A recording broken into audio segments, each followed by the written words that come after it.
All right, everybody, welcome to another episode of Freelancer School. I am Mike Volkin, with lead instructor of Freelancer Masterclass. And today we are lucky to have with us Austin Church. He's a writer and brand strategist, and he and his wife live with their three professional mistake makers in Knoxville, Tennessee, near the Great Smoky Mountains. After getting laid off during the recession back in 2009, Austin accidentally started his own freelancing business, which led to selling a variety of creative services, developing iOS apps. He even co-founded a startup, which is very interesting, and started a brand and marketing studio called Balernum. And I'll put that in the show notes so you can go check out his site. And today he's going to share with us what he learned. And you can see a little bit about what he's going to be talking about today, actually a lot, at his website, austinlchurch.com. Was that a good intro? Did I leave anything out? I hope to live up to that intro. All right. Thank you so much, Mike. It's a pleasure Welcome to be to the here. show. We're happy to have you. So at this point, since you're a brand strategist, I want to talk about lead magnets, if you don't mind. And many freelancers and consultants have heard about lead magnets. It's such a buzzword nowadays. But can you give us a quick rundown of what a lead magnet is and why they're even really a thing, why they exist? Sure. So we all kind of understand that in order to get people's contact information, we may need to swap a little bit of value. Mm-hmm. So a lead magnet is an offer. That offer is really only limited by your creativity. So a software company might offer a free demo. A photographer might offer a swipe file of free photos. Mm-hmm. So a lead magnet is something that you offer to persuade someone else to give you their contact information. It gets them to the next step down this funnel that we're building for them, right? Basically. And it doesn't always have to be free, right? It doesn't have to be free. That's just the most common. It's the most common, if only because free is always attractive. People love free stuff. You will see like a $7 I think it's $7 for 7 days that Ahrefs does. Mm-hmm. So they don't offer a free trial. They don't have the freemium model. Yeah. I think that one's really smart for them because you do have to plug in your credit card information, but it is still a lead magnet. Yeah. So that's a lead magnet for a tech company. And since our audience is freelancers, what are some of the biggest mistakes you see freelancers making with lead magnets? Giving away too much.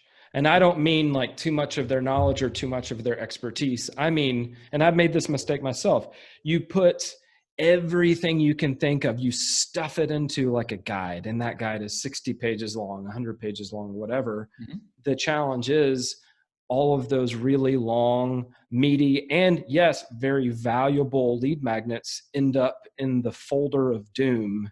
Mm-hmm. on people's desktops. They're like, oh, I didn't realize this was like 55 pages long. Yeah.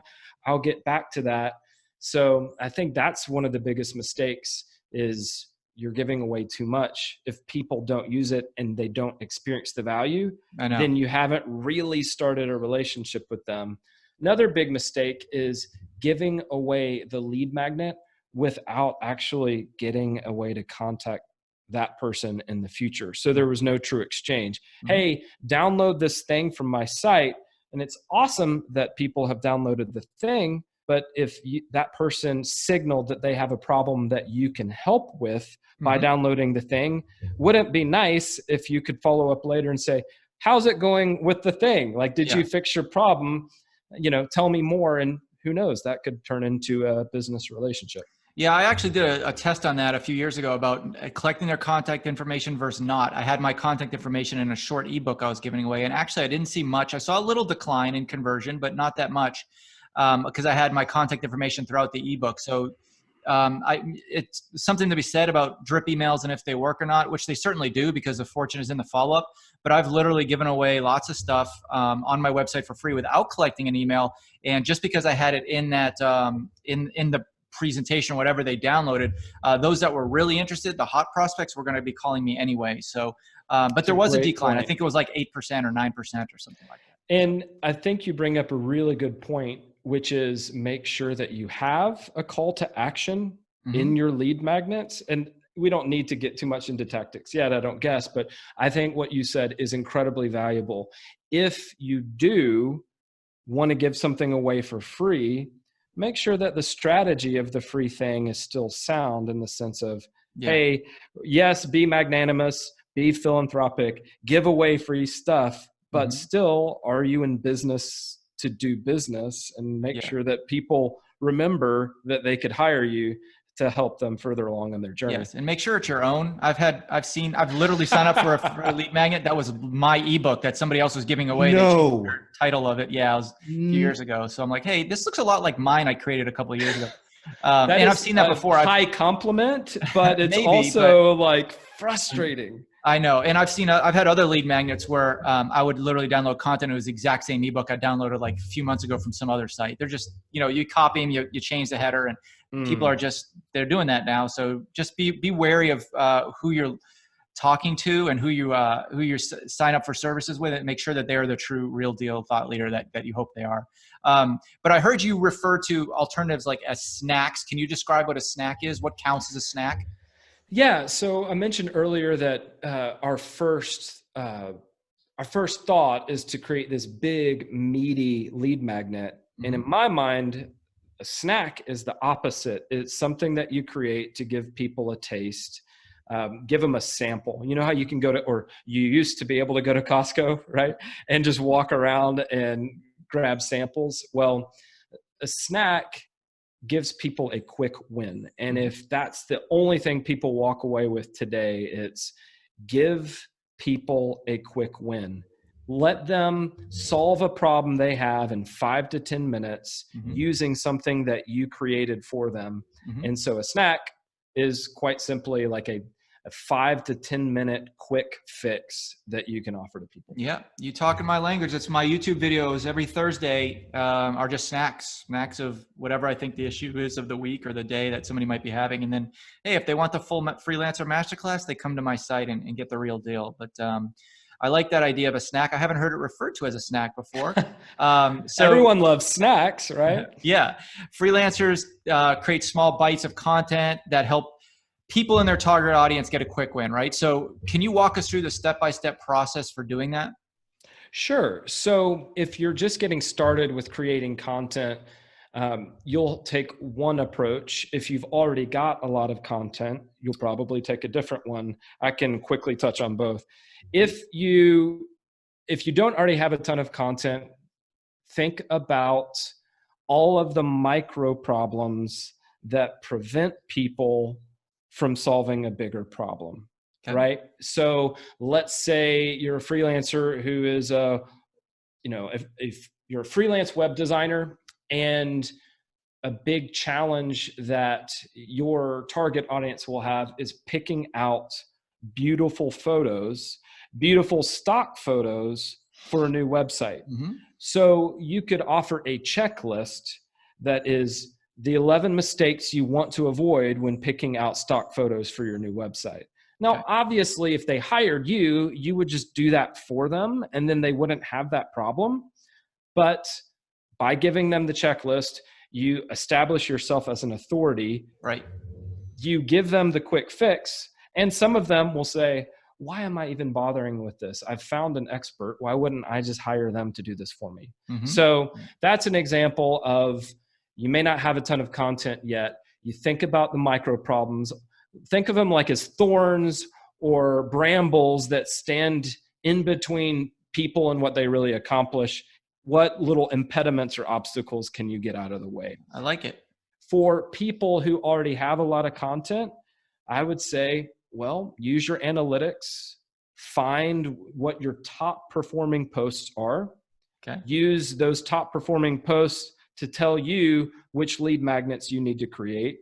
Go to that number one post and ask yourself, what is the very next thing that people will need in order to take action with what they have just learned from this post? So if, going back to the website developer example, or website designer, sorry, if you've written a post that performs really well, and it is, here are the 17 things your website needs to do in order to create a great first impression. Well, maybe you give people a worksheet to help them take everything that they've just learned and create an actual to-do list that will help them translate everything that they just learned into a punch list that they can turn around and hand a website developer. If you work on SEO, it's like, hey, here is your SEO checklist for optimizing your top posts. And so I think once people understand, oh, like I don't have to move heaven and earth and basically give people $10,000 worth of free content, I really just need to help them take the very next step. Making these becomes a lot easier. And I recommend that people do it the lazy way instead of the hard way. Yeah, absolutely. So what should we do with these snacks once we have them? So put one front and center on your homepage. Okay. I also love exit intent offers. If they're about to leave anyway, then why not have a contextualized exit intent offer? Meaning, I'm about to leave your website. I'm going to click on the X, or I'm going to type in a new URL into the browser window and have the offer that pops up to say, hey, you don't have time to read this post right now, but why don't you take the cheat sheet with you? Yeah. And those aren't hard, by the way, to all my audience who's like, what's an exit? I mean, if you have a WordPress site, it's just a plugin. You just go type in exit pop-up and you'll get a plugin for that, and they're free. So yes, go ahead. Thank you. Cut you off. No, I drifted into jargon there, so I'm glad that you stopped me. And obviously with when you have lead magnets, put them on Facebook, put them on Twitter, put them on LinkedIn. Some of them you may actually put on their own landing page or squeeze page. Like, again, the idea is that we want to hire people who have made our lives easier or better. And so if you start relationships by creating value for people, by solving those little problems they have, by removing little impediments, then it's selling without selling. It's pitching without selling. I think that's the way it's put. Yeah. You know what? One of my most popular places I put lead magnets is paid ads on YouTube. They're pennies on the dollar, and it shows search intent, and you got a little cool video you can put your lead magnet around, and then the download link is in the description. I mean, it's a great way to capture leads, especially if you don't have a lot of leads through your website. You can just supplement that through paid ads through your YouTube, and it's direct. It's like you don't have to go through your website to do it. So I love that idea. Cool. I was able to, I guess it was double or triple. I'll have to go back and look at the numbers. This is years ago, but I was cross syndicating blog posts on Medium. So I would post something on my blog. I would republish the exact same post on Medium. And so when you think about, well, I've got these lead magnets, I want to use them to grow my audience or grow my email list or generate more leads. You think about where people are already hanging out, where there's an audience already gathered. You mentioned YouTube. I personally haven't done a whole lot on YouTube, but man, I crushed it on Medium. And I'm like, why isn't everyone doing this? There are already people showing up here for the express purpose of reading. Or like you said, YouTube, watching.